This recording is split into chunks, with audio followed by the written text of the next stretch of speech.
Hey, what's up? Hello everyone, welcome into Fantasy Filmball, the show where we turn movies into sports and sports into something we don't talk about here. My name is Matt. My name is Dyl, and today we have another draft for everyone out there. But before we dive into that, as always, if you're new here to the channel, welcome in. Consider dropping a like, a subscription, all that fun stuff. We have new drafts each and every week, and we talk Oscar content almost every day. But you know what time it is? It's draft time. Last week, we had a pretty close draft, as they always are, but now we get to talk Wes Anderson. Matt, are you excited? I'm so excited. Wes Anderson is one of my favorite filmmakers. There's so many great films on the table today. Dylan, you have the first pick. You won last week. So what are you going to be taking? So last week, as Matt just said, I won the Pixar movie draft. I love Pixar, Wes Anderson. I'm not all the way there, but I do really love one of his movies, and it may be the basic choice, but I think it's the right choice. So give me the Grand Budapest Hotel with the first overall pick. It's the obvious pick. It's the right pick for number one. It is such a cozy, wonderful film, and it's his biggest hit with the Academy Awards, so it's very fitting that it's taken first overall for our channel. So for my first pick overall, I'm gonna have to take the Royal Tenenbaums. This is what I think would be my favorite Wes Anderson movie. I go between this and the Grand Budapest Hotel, but they're from very different eras of Wes Anderson. But yeah, the Royal Tenenbaums is such a funny film. It's such a sad film,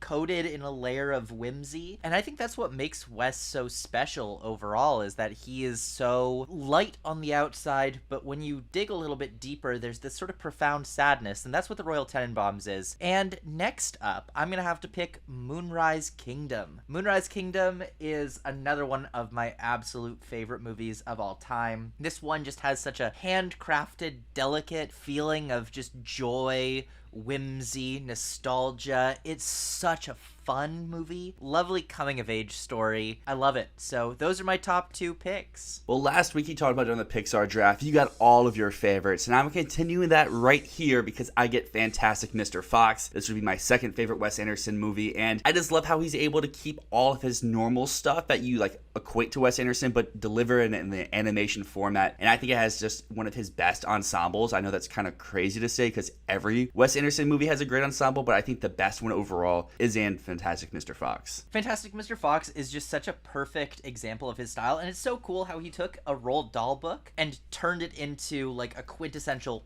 Wes Anderson. Now when you think about Fantastic Mr. Fox, you're not thinking about Roald Dahl, you're thinking about Wes Anderson and his style and everything that comes with it. So this may be a little bit of recency bias, but I'm going through the list here, and while it may not be my favorite movie left on the board, it's the one that definitely makes me think the most, and I think the discussions that it sparks are very fun and very engaging. And stay tuned to the channel if you subscribe, because you'll see a review in this movie in the next few days, and that is Asteroid City. I may not be the biggest fan, and we'll talk more about that later, but I really like what this movie has to present and what it's going to say, and I really like the production design, the cinematography, all that other stuff that comes with every Wes Anderson movie. It's really good in this one. Wow, because you gave this movie a 4 out of 10, and it's your third pick? It's up a little bit. Like I said, the more I think about this movie, the more I start to like it a little bit more. I'm really excited to rewatch it whenever I get to watch it. Yeah, at first I was like, well, what did I watch? And then as days have gone by, it's been like a week now, I'm like, okay, I think I get a little bit more, and I really liked it while I was there. It's just like the last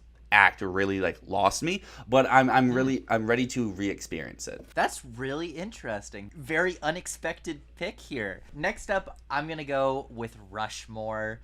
This is another early Wes Anderson movie. I've got two early Wes movies on my team now, and this one is just such a wild movie. It's another great coming-of-age movie, and I think it's the moment when Wes kind of found his style. He didn't really go deep into that style until The Life Aquatic in 2004, but what he did with Rushmore is he kind of meshed the real world with this character's like imagined world that he would put on stage. It's quintessential Wes Anderson. It's got a great Bill Murray performance. It's one of his funniest films. It's an absolute classic, in my opinion. And for my next pick, you have a stop motion movie. I'll take a stop motion movie. Darn. Give me Isle of Dogs. This one's great. It's not as good of a stop motion movie as Fantastic Mr. Fox, but it's still wonderful. The production design is awesome. The score is great.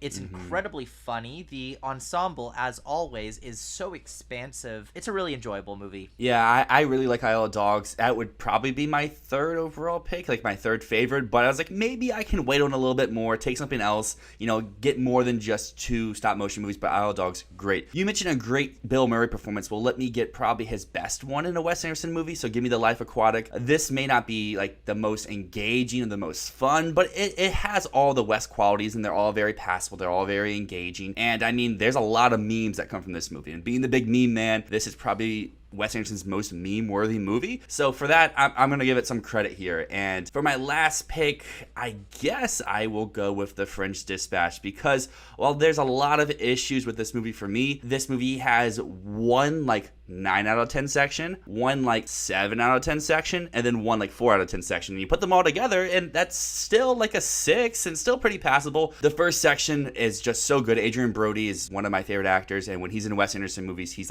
peak Adrian Brody. So for that, I want that on my team. That's a great pick. I love The French Dispatch more than most people. I think it's such a wonderful movie. What's your 4 out of 10 sequence in that movie? I do not like the Timothée Chalamet section. That's too bad. That's a great section. I guess I'll have to finish my team off with a very underrated, underappreciated Bottle Rocket, his debut feature. I have a friend who says that Bottle Rocket was when Wes Anderson peaked, and he has never been as good since. But yeah, this was a movie that Martin Scorsese said was one of the best American movies of the 90s when it came out. I would definitely agree. It's up there. It's not what you have come to expect with Wes Anderson. It's so separated from his normal style, but it has the same kind of witty tone, very quirky tone. Just take away all the symmetry, all the dollhouse aesthetics. That's Bottle Rocket. It's a great crime movie, and definitely quite underappreciated. So I'm very happy to round out my team with that one. So let's go over all of our picks. I got to start my team off with the Royal Tenenbaums,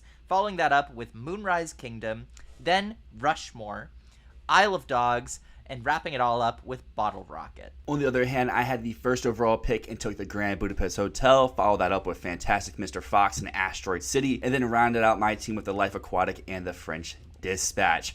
But as we always say, make sure to go to the community tab over on YouTube and vote for which team that you enjoy the most, and maybe the team that has your favorite movie or the team that you think has the best collection of movies. However you decide to vote, we just want to hear your voices heard, and comment down below what movie you would draft with the first overall pick, because most of us would probably say Grand Budapest, but I'm sure there's other people like your friend who would take Bottle Rocket or any of Wes Anderson's other 9 movies. I'm going to say right now, Dylan, I think you've won this one. I really do. I love my team. I don't think that there's any bad picks on the table, but I think that you really knocked it out of the park with Grand Budapest, Fantastic Mr. Fox as your top 2. I think that's a pretty unbeatable top 2 when it comes to the popular vote. I think you've got this one in the bag. We'll have to see. There's been times where I thought I steamrolled and then I lost by 60%. So, oh, yeah. Anything can happen. Anything could happen. But come back next week for another draft. We don't know what we're doing quite just yet, but it's going to be engaging. And you know what? We may do a little score update. We haven't had one of those in a while, and see who's winning the all-time series between you and I. That's true. I